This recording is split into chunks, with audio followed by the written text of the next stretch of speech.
একবার শুধু দেখো আমার সানে এগুলো কি ছড়ানো, ভাবছো তো কি ছড়ানো? ওইগুলো কি ছড়ানো বলতো? সাবু গো। ওই যে সেই সাবু রেখে দিয়েছিলাম না, সেই সাবুটা আমার এই ঝুড়ির মধ্যেই ছিল। আর বিড়ালে ঢুকেছিল না কি ঢুকেছিল ভগবান জানে। এই সাবুর প্যাকেট ছিঁড়ে ফল টল একদম সব ফেলে দিয়েছে, জানো না তো এই ঝুড়ির মধ্যে ছিল, এই ঝুড়ি থেকে সব ফেলে দিয়েছে। তো সকাল সকাল ঘুম থেকে উঠে আমাকে এখন রান্না বান্না ছেড়ে দিয়ে এই কাজ করতে হচ্ছে। আর দেখো এবার প্যাকেটটা ছিঁড়ে দিয়েছে, ওর মধ্যে অনেকটা সাবু ছিল, সেই সাবু তো আর খেতে ইচ্ছা করে না, ওই জন্য নিচের সাবুগুলো তুলে নিলাম, প্লাস ওই সাবুগুলো তুলে নিলাম, নিয়ে এবারে সাবুটা ফেলে দেবো। এবার বিড়ালে টেনেছে না কিসে টেনেছে তো জানি না, ওই জন্য ফেলে দেবো। তো দেখলাম ফলে কোনো রকম কিছু দাগ ফাগ পড়েনি, বা মানে কামড়ানোর দাগ বা খাওয়ার দাগ ওরকম কিছুই ছিল না বলে ফলগুলো রেখে দিয়েছি। বাদ বাকি হচ্ছে কি তোমার যেহেতু সাবুর প্যাকেটটা ছিঁড়ে দিয়েছে ওই জন্য সাবুর প্যাকেটটা ফেলে দিয়েছি। তো এদিকে দেখো ঘর পরিষ্কার করে চলে এসেছি এদিকে বাসন মাজতে। আর ভাত বসিয়েছি আর পটল ভাজা বসিয়ে দিয়ে চলে এসেছি এদিকে দেখো বাসন মাজতে। আর আজকে দেখো আমি কত তাড়াতাড়ি কাজ করছি, এটা কিন্তু এডিট করার সময় স্পিড করিনি, এটা আমি আজকে কাজটাই করছি এত তাড়াতাড়ি। কেন বলো তো, ওই ঘর গোছাতে গিয়ে তারপর হচ্ছে আমার জানালা মানে কী বলবো পর্দা খুলে ফেলেছিল বিড়ালে, সেসব করতে গিয়ে আমার অনেকটা টাইম চলে গেছে ওখানে, ওই জন্য ঝটপট ঝটপট করে বাসনগুলো মেজে নিচ্ছি। তো এদিকে বাসন মাজতে মাজতে চলে এসেছি আলু দিতে, কারণ পটল ভাজা হয়ে গেছে ওই জন্য এখন আলু ছাড়তে চলে এসেছি। ওই দেখো তো আলুগুলো ছেড়ে নিচ্ছি। আর কি বলবো জানো না, প্রতিদিন এরকম বিড়ালের উৎপাত হচ্ছে। বিড়ালটা কিন্তু আমার পোষা বিড়াল না, এবার দেখো পোষা বিড়াল যেহেতু না ওই জন্য না ঘরে ঢুকছে, তো একটু অসুবিধা হচ্ছে। কি বলবো, ঠাকুরের জায়গায় ফায়গায় উঠে যাচ্ছে, তারপর আমি যে পোলতে দিই না প্রদীপ ধরে, সেই পোলতেগুলোকে নিয়ে নিয়ে চলে যাচ্ছে, ভীষণ অসুবিধা হচ্ছে গো। ওই জন্য দেখি ভাবছি একটা কিছু ব্যবস্থা নিতেই হবে। তো যাই হোক দেখো এদিকে আলু ভাজতে ভাজতে চলে এসেছি এদিকে মশলা করতে।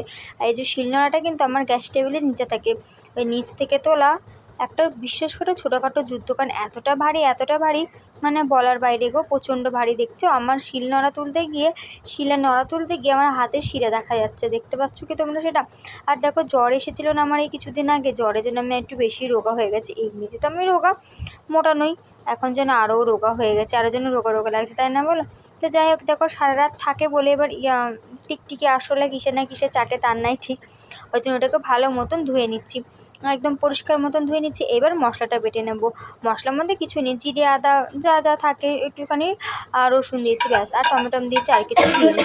সেদিকে দেখো রান্না করতে করতে এই যে আলু থেতে নিয়ে মানে আলুটাকে থেতো করে ওটাকে ঝোলে দিয়ে দিই। আমার মতন কে কী করে অবশ্যই কিন্তু কমেন্ট করে জানিও। এতে কী হয় বলতো, তরকারি একটুখানি গাঢ় পানা হয়। আর আজকে কিন্তু ঝোলটা বেশ ভালো হয়েছিল, ঝাল ঝাল মিষ্টি মিষ্টি, বেশ খেতে সুন্দর লাগছিলো আজকে ঝোলটা। তো এদিকে আমার প্রায় রান্না শেষ হয়ে এসেছে। শুভ সকাল বন্ধুরা, ওয়েলকাম টু মাই চ্যানেল সৌভাগ্য লাইফস্টাইল। নতুন একটা ব্লগে তোমাদের আমার চ্যানেলে অনেক অনেক ভালোবেসে স্বাগত। তো যারা চ্যানেলটা সাবস্ক্রাইব করছে তাদেরকে অসংখ্য ধন্যবাদ, যারা চ্যানেলটা সাবস্ক্রাইব করেন তাদেরকে বলছি চ্যানেলটা সাবস্ক্রাইব করেন, পাশে থেকো, দাঁড়া থেকে আমরা ঠিক করে নিই। তো এখানে হচ্ছে আলু পটলের তরকারি, ভাত হয়ে গেছে। তো এখানে হচ্ছে আলু পটলের তরকারি। আর এখন বাজে ঠিক 7টা 10, আর ওয়েদারটা একদম মেঘলা মেঘলা ওয়েদার, প্রচণ্ড গরম লাগছে। দাঁড়া আলু পটলের তরকারিটা হয়ে গেছে, এরপরে যদি বেশি ফোটায় না কেউ বলতো ঝোলটা অতিরিক্ত শুকিয়ে যাবে। আর আমার কাশি সকাল থেকে হয়ে যাচ্ছে, একবার শুরু হলে আর বন্ধ হওয়ার নাম নেয় না। তো আজকে রান্না হচ্ছে ভাত, আর করেছি ওল। কালকে না আমি ওল সেদ্ধ খেতে ভালোবাসি বলে, ওল ভাতে সরি সেদ্ধ না, ওল ভাতে খেতে ভালোবাসি বলে না, ঠিক আমি আমার মতন এইটুকুনি রেখে দিয়েছিলাম, না এইটুকুনি হবে তো ওল রেখে দিয়েছিলাম। তো ওটা ভাতে দিয়েছি, আর করেছি আলু পটলের তরকারি। যেহেতু পরপর 2 দিন মাছ খেয়েছি, আজকে আর মাছ খেতে ভালো লাগছে না গো। দেখবি পরপর 2 দিন জন্য ভালো লাগে না খেতে, ওই জন্য আজকে নর্মালি আলু পটলের তরকারি করেছি। তো চলো আলু পটলের তরকারিটা হয়ে গেছে, আগেটা নামিয়ে নিয়ে প্রচণ্ড কাশি হচ্ছে গো। যখন বিগ সার্জেন্স খাচ্ছি ঠিক ততক্ষণ পর্যন্ত কাশিটা হচ্ছে না, আবার যেকে সেই হয়ে যাচ্ছে জানার মতো। তো হয়ে গেছে রান্না বান্না, ভাতটা দিয়ে টিফিনটা ঠান্ডা করতে দেবো। তো চলো আগে কড়াইটা জলে চড়িয়ে দিন, আর প্রচণ্ড গরম।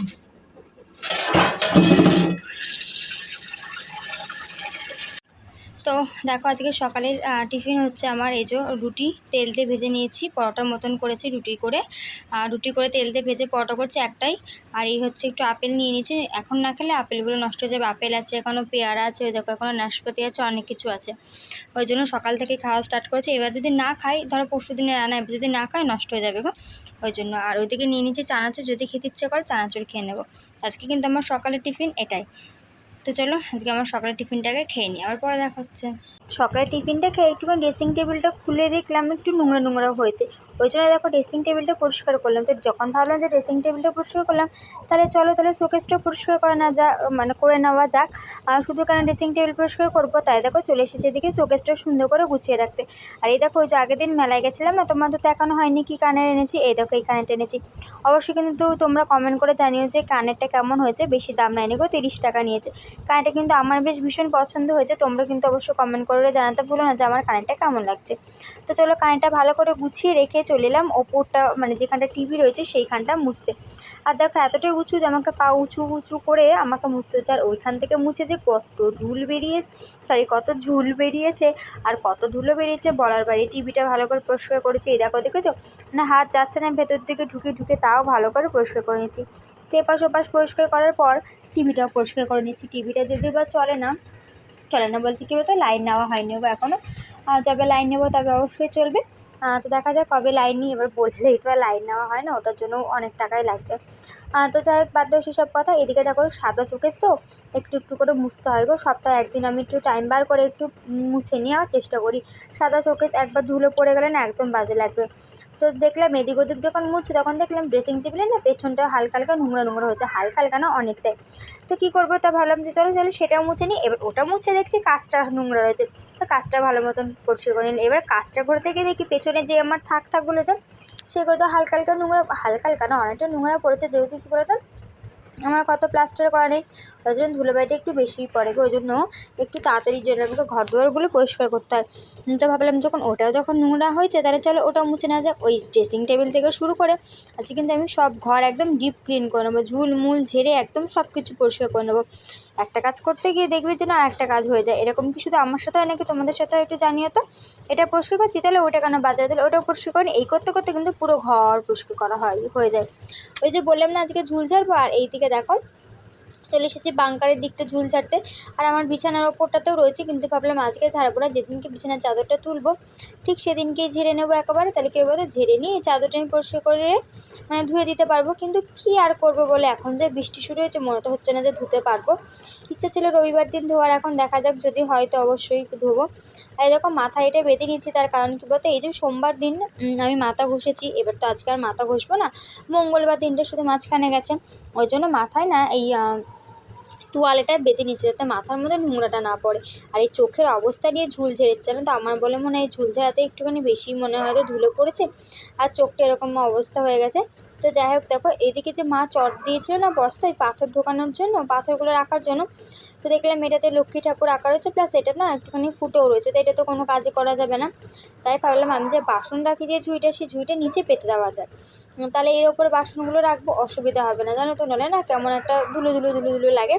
যদি বা বাসন রাখা নিচে একদম শান্ত করেনি, ওই যাই হোক ওটার ওপরে একটা শাড়ি পাতা, তার উপরে আমার বাসনের র্যাকটা রাখা। তো ভাবলাম যে চলো তাহলে এইটাই পেতে নেওয়া যাক, তাহলে আর কী হবে তো অসুবিধা হবে না। ও না না ভুল করলাম গো, তার মাঝখানে একটা শাড়ি দেওয়া ছিল গো, কিন্তু শাড়িটা না কেমন একটা যেন হয়ে গেছে, ওই জন্য ভাবলাম যে এটা করে নিই। ওই যে বললাম না একটা কাজের থেকে আরেকটা কাজ বেরিয়ে যায়, তা ভাবলাম যখন সবই পরিষ্কার করছি রান্নাঘরেরও ঝুলটা ছেড়ে নিই। রান্নাঘরের ঝুলটা ঝাড়তে গিয়ে মনে হলো এ বাবা নিচটা যে আমি ঝাড় দিচ্ছি, তখন দেখলাম না বাসনের র্যাকটাও যেন একটু নোংরা নোংরা হয়েছে, ওই জন্য বাসনের ঝুড়িটা দেখো ভালো মতন পরিষ্কার করে নিয়ে মুছে নিয়ে এর মধ্যে কিন্তু চটটা দিয়ে তারপর সুন্দর করে আমি আবার বাসন কোসনগুলো গুছিয়ে রাখবো। এই হয় গো, এই একটা কাজ করতে করতে আবার একটা কাজে চলে যায়, এই ঘর পরিষ্কার করতে করতে চলে গেলাম ওই ঘরটা ভালো করে ডিপ ক্লিন করে নিলাম, একেবারে ঘর রান্নাঘর আজকে ডিপ ক্লিন করে নিলাম।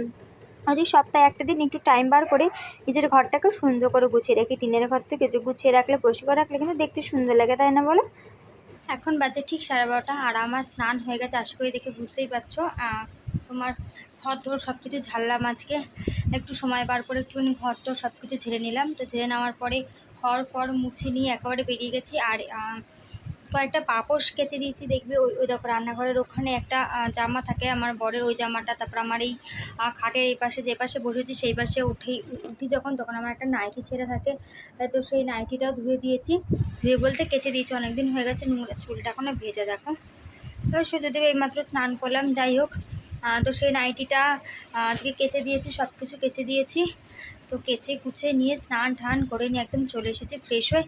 যেহেতু ঘর ফর ঝেড়েছি ওই জন্য ভালো মতন ঘর ফর মুছে নিয়েছি, ওইদিকে বাসন রাখা র্যাক ফ্যাক সব মুছে নিয়েছি, সবই ঠিক আছে। কিন্তু এই গরমকালে এলে এটা আমার একার প্রবলেম হয় বলবো না, সবারই প্রবলেম হয় জানি।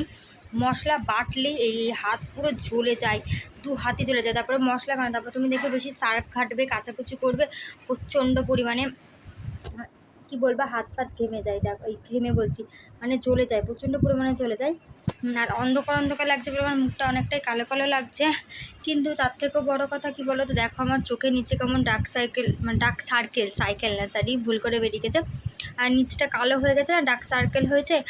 আমার যতদূর সম্ভব মনে হয়, আমি চিন্তা কিন্তু কিছু করি না যে বা রাত জাগি না যে আমার চোখের নিচে কালি পড়ার কথা। আমার যতদূর সম্ভব মনে হচ্ছে এই চোখের জন্য এইসব নিচটা হয়েছে।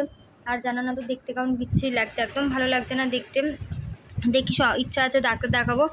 এই দেখো চোখের নিচগুলো এইগুলো দিয়ে এরকম বিচ্ছিরি হয়ে গেছে। আমার যতদূর সম্ভব এই চোখের এটার জন্যই হয়েছে। তার কারণ কি বলো, চাই না কেন ফোকাস আসছে না। যাই হোক, কেন বলো তো আসছে না, এই যে এদিকে না পর্দাটা দিয়ে দিচ্ছি, প্রচণ্ড রোদ লাগছে আর ভালো লাগছে না, ওই জন্য জানলাটা টেনে দিচ্ছে। আর আজকে সকালবেলায় জানালার যে অবস্থা ছিল তখন তোমাদের দেখালাম না যে সাবু টাবু ছড়ে একাকার হয়ে গেছে। কি হয়েছে তাহলে বলছি শোনো। আমার ঘরে ঢুকে গেছে বিড়াল, এবার কোন দিক থেকে ঢুকেছে আমি জানি না, কারণ আমার বর তোমাদের আগে একবার দেখিয়েছি না যে শোয়ার আগে নিচে তোমার চট দিয়ে ইট দিয়ে রেখে দেয়, তাও কী করে ঢুকেছে আমি জানি না। আর ওই সাবু ফল দিয়ে সব একেবারে একাকার করে ফেলে দিয়েছে। সাবু তোমাকে ফেলে দিতে হতো, তার কারণ হচ্ছে ফেলে দিতে হয়েছে, তার কারণ কী বলতো কী বলে ঠোঙাটা একদম ফাটিয়ে দিয়েছে, ছিঁড়ে দিয়েছে, দিয়ে একদম চারিদিকে তোমাদের দেখলাম সাবু সাবু হয়ে গেছে। ওই সাবু তো আর খাওয়া যায় না, ওই জন্য ফেলে দিয়েছি। আর এই সাইডটা এই সাইডটা জানালা দিয়ে হয়তো বেরিয়েছে, আর পুরো পর্দা নিয়ে একদম নিচে ফেলে দিয়ে তারপরে গেছে পুরোটা না। এই দিকের কিছুটা অংশ পড়ে গেছিলো বলে আমরা খেয়াল করিনি। এবার যখন আমি ঘুম থেকে উঠেছি 5:30টার সময়, তখন দেখছি এরকম অবস্থা, পর্দা হাফ খোলা। এইবার আমি তাড়াহুড়ো করে উঠেছি, এবার এই পর্দা ঠিক করতে যাচ্ছি, হচ্ছে না, তো পুরোটা খুলে এই পুরো পর্দা খুলে জানালার আবার নতুন করে ভালো মতন করে পর্দা দিলাম। আর আমার পর্দা দুটো দেওয়া রয়েছে, কারণ পুরো তো রোদ আসে তো ওই জন্য। সেই পর্দা দিয়ে ওটাতেই আমার আজকে টাইম অর্ধেকের বেশি টাইম চলে গেছে জানো। তো যাই হোক, ফোনটা প্রচণ্ড পরিমাণে হিট হচ্ছে। তো এখন একটুখানি মানে ভিডিওটা এডিট করবো, শোবো, কারণ সেই 5:30 থেকে উঠে থেকে এখনও পর্যন্ত চলেই যাচ্ছে কাজ। এখন বাজে 12:30, তাহলে ভাবো এতক্ষণ ধরে কাজ করেই যাচ্ছি। আমরা তো একটা মানুষ বলো। যাই হোক, বাইরে অনেকটা রোদ দিয়েছে, আশা করি জামা কাপড়গুলো শুকিয়ে যাবে তাড়াতাড়ি। তো চলো আবার পরে দেখা হচ্ছে। এখন বাজে ঠিক ওই 1:30, আর আমি এখন খাবার খেয়ে নিচ্ছি। এই হচ্ছে ওল ভাতে, যেটা আমার বর খায় না, তার জন্য মাকে নিই, এখনই মাখলাম, মেখে এই যে খাবো। আমার ভীষণ ভালো লাগে ওল ভাতে খেতে। আর এইদিকে রয়েছে, দাঁড়াও দেখো, আলু পটলের তরকারি, আর এই হচ্ছে হাঁড়ি। তো অনেক সকালবেলা ঘুম থেকে উঠি তো খুব ঘুম পেয়ে যাচ্ছে। আর আমার এই কী বলবো বাঁ দিকের চোখটা প্রচণ্ড যন্ত্রণা করছে। তার কারণ কী বলতো, ওই যে আমি রৌদ্রের মধ্যে বসে বসে না ওই জামা কাপড় কেচেছি, তো ওর জন্য জামা কাপড় কাচার পর দেখছি আমার মাথাটা চোখটা প্রচণ্ড পরিমাণে যন্ত্রণা হচ্ছে। মানে জাস্ট উঠেছি, আমি স্নানও করতে পারিনি, বাথরুমে যখন আমি গেছি স্নান করতে তখন দেখেছি আমার এই বাঁ দিকের চোখটা প্রচণ্ড পরিমাণে যন্ত্রণা করছে। এতটাই পরিমাণে যন্ত্রণা করছে যে বলার বাইরে, চোখ থেকে মাথা পর্যন্ত যন্ত্রণা শুরু হয়ে গেছে গো। আর চোখটা মানে আমি আর খুলে রাখতে পারছি না, চোখটা না আপসে বন্ধ হয়ে যাচ্ছে। আর ওইদিকে খিদেও পেয়েছে, তাই ভাবলাম চলো একেবারে খেয়ে দিয়ে নিয়ে তারপরে তাহলে শুয়ে পড়ি, তাহলে চোখটা একটু রেস্ট পাবে, পেটটাও মানে যদি পেটে না দিই তাহলে কিন্তু ঘুমটাও ভালো মতন হয় না। ওই জন্য ভাবলাম চলো পেটে আগে দিয়ে নিই, তারপরে চোখটা বন্ধ করে শোবো। ওই যে বলে না পেটে খেলে পিঠে সয়, এই হচ্ছে তাই। যাই হোক চলো খাবারটা খেয়ে নিই আগে। দেখো একেবারে খেয়ে দিয়ে চলে এলাম একদম সন্ধ্যাবেলায়। ঘুমাচ্ছিলাম কিন্তু ঘুম হয়নি, এত বৃষ্টি হচ্ছে যে টিনের এত জোরে আওয়াজ হচ্ছে যে ঘুম হয়নি। যারা টিনের ঘরে থাকো তারা অবশ্যই জানো যে টিনে কেমন আওয়াজ হয় গো। মনে হয় যেন ঝড় বৃষ্টি নেমেছে, মনে হচ্ছে কি যেন টিনটা ভেঙে পড়ে যাবে। তো দেখো বৃষ্টি পড়ছে, আর যদি একটু তেলে ভাজা না খায় তাহলে কিন্তু ওই মানে একদম মজাই পাওয়া যায় না বৃষ্টির দিনে। তাই চলে এসেছি চা, তোমার চপ, আর হচ্ছে গিয়ে মুড়ি মাখানি। আর এই যে বড় কাপটা দেখতে পাচ্ছ কফি মগটা, ওটা কিন্তু আমার বরের চা। হ্যাঁ গো বন্ধুরা, আমার বর ওই 1 কাপ ওই ভর্তি করেই চা খায়। আর এর মধ্যে রয়েছে 4টে আলুর চপ, আর একটা রয়েছে চিকেন চপ, যেটা আমি খাবো। চিকেন চপটা খেতে আমি বেশি ভালোবাসি, আলুর চপটা খেতে অত ভালো লাগে না। আর দেখাচ্ছে দেখো বাইরে কতটা পরিমাণে বৃষ্টি হচ্ছে। এই যে বৃষ্টি শুরু হয়েছে আর থামারই নাম নিচ্ছে না। আজ হচ্ছে বৃহস্পতিবার, আর আজকে আমি বুধবারের ব্লগটা শেষ করছি। তার কারণ কি বলতো, কালকে না রাতেরবেলা এই দেখেছো চোখের অবস্থা, তাও তো এখন ঠিক আছে। কাল রাতে একদম চোখ পুরো লাল হয়ে গেছিলো, চোখ না বন্ধ হয়ে গেছিলো জানো তো। আমি ঘুম থেকে উঠে চোখ খুলতে পারছিলাম না, এতটাই পরিমাণে আমার প্রবলেম হচ্ছে, কেন বুঝতে পারছি না। চোখ এরকম অবশ্য কেন বুঝতে পারছি না বলাটা ভুল, আমার ছোট থেকেই না এই অভ্যাস, মানে এই চোখের প্রবলেমটা আছে। এটা যতদূর সম্ভব আঞ্জনি, আমি ঠিক জানি না, সবাই তো তাই বলছে। এখন ডাক্তার আলাদা বলছে, এখন বাদবাকি সবাই আলাদা বলছে। ছোটোবেলায় আগে আমার এরকম হতো যেন, যেরকম আঞ্জনি হতো, চোখ মুখ বন্ধ হয়ে যেত, চোখ খুলতো না। আর তোমার গরম জল বা জল ফল দিয়ে চোখটা মুছলে সকালবেলা তাহলে হয়ে যাচ্ছে। আজকে সকালবেলা ঠিক সেমই হয়েছে, যার জন্য বৃহস্পতিবার মানে আজকে আমি কোনো ব্লগ শেয়ার করতে পারিনি। কারণ কী বলতো, আমি সকাল থেকে তাকাতে পারছি না, চোখটা প্রচণ্ড পরিমাণে যন্ত্রণা করছে, চোখ দিয়ে মাথা দিয়ে ভীষণ যন্ত্রণা করছে। আমি এরকম নিচু হয়ে কোনো কাজ করতে পারছি না, কাজ করলে যেন চোখে যন্ত্রণা হচ্ছে, আর প্রচণ্ড পরিমাণে চোখটা চুলকাচ্ছে, মনে হচ্ছে ঘুষে ঘুষে চোখ চুলকাচ্ছে, আরও অসুবিধা হচ্ছে, আরও চোখে যন্ত্রণা করছে, জানো না তো। তো কালকে রাতেরবেলা তোমাদের মুড়ি মাখা দেখলাম, তারপর রুটি ফুটি করেছি, রুটি ফুটি করার পর না প্রচণ্ড পরিমাণে চোখ যন্ত্রণা শুরু হয়ে যায়, কেন কি জানি বুঝতে পারিনি। হঠাৎ করে চোখ যন্ত্রণা, মাথা যন্ত্রণা, আর ঠিক এই চোখের এই শিরা দিয়ে মাথা, মানে শুধু বাঁ সাইডটা হয়েছে, এই সাইডটা কিন্তু হয়নি, শুধু বাঁ দিকের চোখ। তো বাঁ দিকের আমার মাথাটাই যন্ত্রণা হয়েছে। 1 সেকেন্ড দাঁড়াবে না, কলটা বন্ধ করে দিয়ে আসি। তো রান্নাঘরে জল ভরতে দিয়ে এসেছিলাম, তো জলটা ভরে গেছে গামলায়, তো সেটাই যাই হোক। তো খুব পরিমাণে মাথা যন্ত্রণা হচ্ছে, যার জন্য আমি ভিডিওটা আর এন্ড করতে পারিনি আজকে। সকাল থেকেও মানে সকালবেলা যখন ঘুম থেকে উঠেছি না, চোখ খুলতে পারিনি, চোখটা বন্ধ হয়ে গেছিলো। তো একটা সুতির ন্যাকড়া দিয়ে নাইটি ছেড়ে আছে আমার, তো সেটা দিয়ে আমি ভালো মতন চোখটা মানে আমার বড় মুছে দিল, তারপর আমি চোখ খুলতে পেরেছি।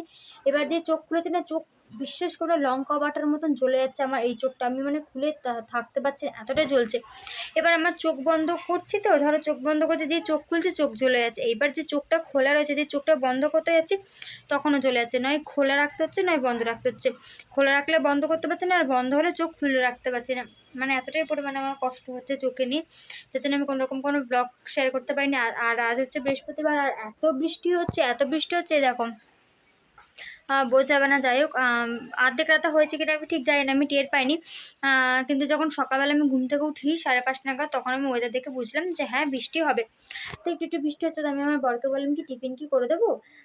আমি কিন্তু ঘুমিয়ে বলছি, চোখটা বন্ধ রেখে, জানো তো, যেহেতু চোখটা খুলতে পারছি না, তো বলে যে দাও করে, যা হবে দেখা যাবে।